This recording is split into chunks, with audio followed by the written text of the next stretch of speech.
Gadis kurus ini, Bella, hamil dengan suaminya, Edward, yang merupakan seorang vampir. Namun ia tidak dapat mengendalikan kekuatan si janin dalam kandungannya. Bella meninggal saat melahirkan anaknya. Edward pun dilanda kepanikan. Ia lalu menyuntikkan suatu cairan ke jantung istrinya tersebut. Cukup banyak cairan yang masuk ke dalam tubuh Bella. Jika cairan itu dapat mengubahnya menjadi vampir, ia bisa tetap hidup. Namun Bella tidak bereaksi. Keesokan harinya, saat Edward menyiapkan perpisahan untuk istrinya, cairan yang telah disuntikkan kemarin ternyata telah menyatu dengan darah Bella dan memulihkan tubuhnya. Wajah kurusnya tampak memerah. Kulit manusianya perlahan-lahan menghilang. Sebagai gantinya, kulitnya memucat dan bibirnya memerah seperti vampir. Ia masih hidup. Begitu sadar, ia telah memiliki jati diri yang baru. Sesosok vampir, kemampuan inderanya menjadi sangat sensitif. Ia dapat melihat partikel kecil seperti debu di udara, garis-garis gelombang di suatu lukisan, dan bulu-bulu kecil di karpet. Suaminya, Edward, berdiri di sisinya dan memperhatikannya dengan penuh antusias. Bella kini telah memiliki kehidupan baru. Namun, setelah hidup kembali ia menjadi haus darah. Edward lalu membawanya ke dalam hutan. Bella ternyata telah memiliki naluri pemburu. Dengan kecepatan super, ia dapat dengan mudah berlari melalui celah-celah pegunungan. Ia pun dapat menangkap hewan hutan dengan sigap. Setelah menangkap hewan tersebut, Bella meminum darahnya. Lalu ia kembali ke rumah. Namun ia cukup terkejut saat mengetahui bahwa anak perempuannya telah menua dengan sangat cepat. Gadis kecil itu, Renesmee, mengulurkan tangan untuk menyentuh wajah ibunya. Ia memperlihatkan banyak kenangan pada Bella. Anak itu memiliki kemampuan khusus layaknya vampir.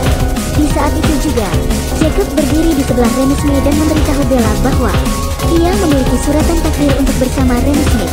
Renesmee akan menjadi istrinya kelak. Bella menjadi marah saat mendengar hal itu. Ia lalu menyeret Jacob keluar dan melemparnya begitu saja. Bella kini sangatlah kuat. Karakternya pun turut berubah. Jacob, yang merupakan seorang werewolf, dapat memahami hal itu. Ia pun tidak membalas apa-apa. Ia memendam rasa marahnya pada Bella. Bagaimana kekuatan Bella sebenarnya? Ia lalu diajak beradu panco dengan Emmett, vampir terkuat di keluarganya. Dan ternyata Emmett pun kalah. Sebaliknya, Bella dapat memenangkan panco itu dengan sangat mudah. Sesungguhnya seberapa kuatkah Bella? Emmett pun membawakannya sebuah batu yang sangat besar. Ia menantang Bella untuk beradu panco kembali. Mereka pun memakai segenap kekuatan mereka. Emmett menjadi sangat tidak sabar. Namun ia tidak dapat menggerakkan Bella sedikit pun. Berbeda halnya dengan Bella, yang hanya memakai sedikit kekuatan saja, mampu mengalahkan Emmett dengan telak. Ia pun bahkan menghancurkan bebatuan tersebut. Tampaknya sangat ringan bagi Bella untuk menghancurkan batu-batu tersebut. Batu terasa seperti spons baginya. Batu itu benar-benar hancur di tangan Bella. Sebenarnya, kekuatan Bella yang misterius itu bermula dari saat ia melahirkan. Dahulu saat dirinya sekarat, ia ternyata telah berubah menjadi vampir. Ia telah menjadi bagian dari keluarga Cullen. Sejak saat itu, tubuhnya berhenti menua, dan ia mendapatkan kekuatan yang cukup besar. Bella dapat membuat sebuah perisai dari pikirannya, dan melindungi siapapun yang dikehendakinya. Melihat Bella yang sangat kuat itu, Edward merasa aman. Adegan selanjutnya menampakkan Renesmee yang kian bertumbuh dengan cepat. Ia sudah berusia 6 tahun hanya dalam hitungan minggu. Suatu hari, Bella membawa Renesmee untuk berjalan-jalan. Renesmee ternyata dapat terbang dan menangkap butiran-butiran salju yang indah. Kemampuannya sangat menarik melebihi para vampir lainnya. Bagaimanapun juga, kejadian itu diketahui oleh sosok vampir lain. Ia berpikir bahwa Renesmee merupakan anak yang sengaja diciptakan oleh vampir. Ia pun pergi ke pimpinan para vampir, Volturi, untuk memberitahukan hal itu. Ketua pimpinan itu, Aro, menyentuh tangannya. Aro dapat melihat ingatannya. Setelah mengetahui hal itu, ia membawa pasukannya untuk menemui keluarga Cullen. Karena dalam peraturan vampir, para vampir tidak diperbolehkan untuk memiliki keturunan. Dikarenakan sosok anak vampir dianggap sebagai anak abadi, anak yang sangat kuat, namun tidak bisa tumbuh dewasa. Di saat yang sama, ketidakdewasaan itu dapat saja membinasakan banyak orang. Hal itu dapat merusak hubungan antara manusia dengan vampir, dan kehidupan dunia vampir pun akan terancam. Adegan pun berubah ke masa kini. Diperlihatkan, Renesmee sedang bermain bersama keluarganya.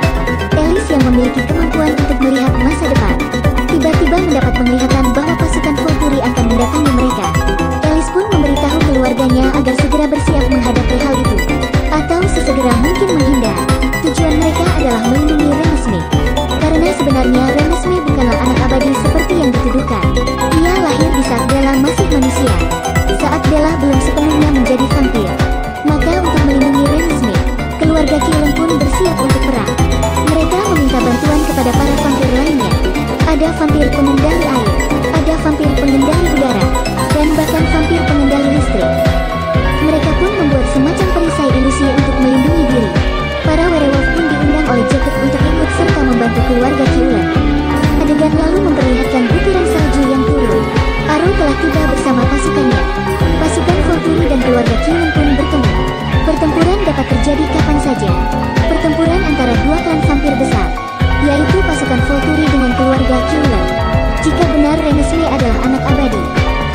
Qilin akan dihukum.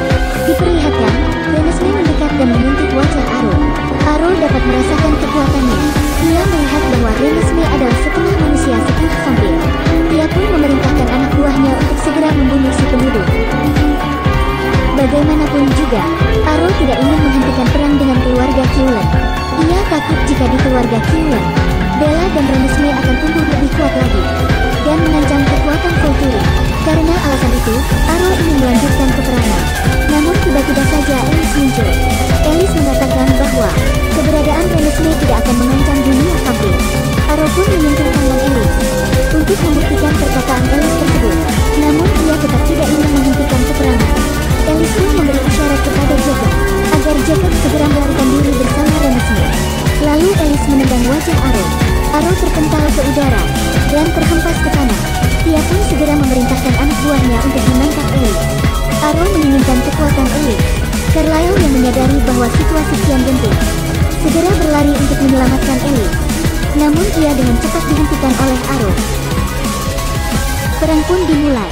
Edward dan Bella segera mempersiapkan diri untuk maju bersama para werewolf dan berperang melawan pasukan Volturi. Peperangan ini bukanlah seperti perang antar manusia biasa. Tidak ada teknologi modern. Hanya ada kekuatan para vampir dan para werewolf. Mereka saling merobek kepala lawan dengan bengis. Itulah satu-satunya kelemahan mereka. Jane dari pasukan Volturi dapat mentransfer rasa sakit kepada pihak lawan. Bella pun dapat memakai perisainya untuk melindungi teman-temannya.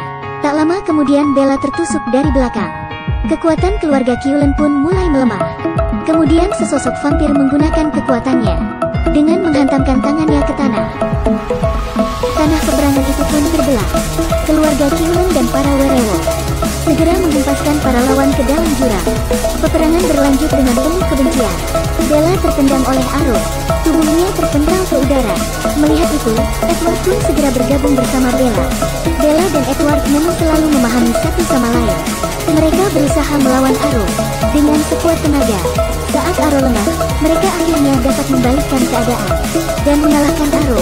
Mereka lalu membakar kepalanya. Adegan pun kembali ke titik awal. Aro kebingungan. Ternyata, peperangan itu hanyalah sebuah penglihatan yang diperlihatkan oleh Alice. Jika Aro tetap memaksa berperang, maka ia akan kalah. Aro terdiam sejenak. Ia menatap keluarga Qilin dan mengurungkan niatnya untuk berperang. Namun Aro akan terus mengawasi keluarga Qilin dan siap bertindak jika saja Renesmee membahayakan kehidupan vampir. Sebagai penguat bukti, Alice selalu mendatangkan seorang keturunan setengah manusia setengah vampir. Ia ingin membuktikan bahwasanya keberadaan mereka bukanlah ancaman bagi para vampir ataupun umat manusia. Sosok mereka bahkan lebih terlihat seperti vampir. Aro pun menghentikan peperangan dan segera pergi. Film pun berakhir dengan bahagia. Di akhir film, keluarga Qilin tetap tinggal di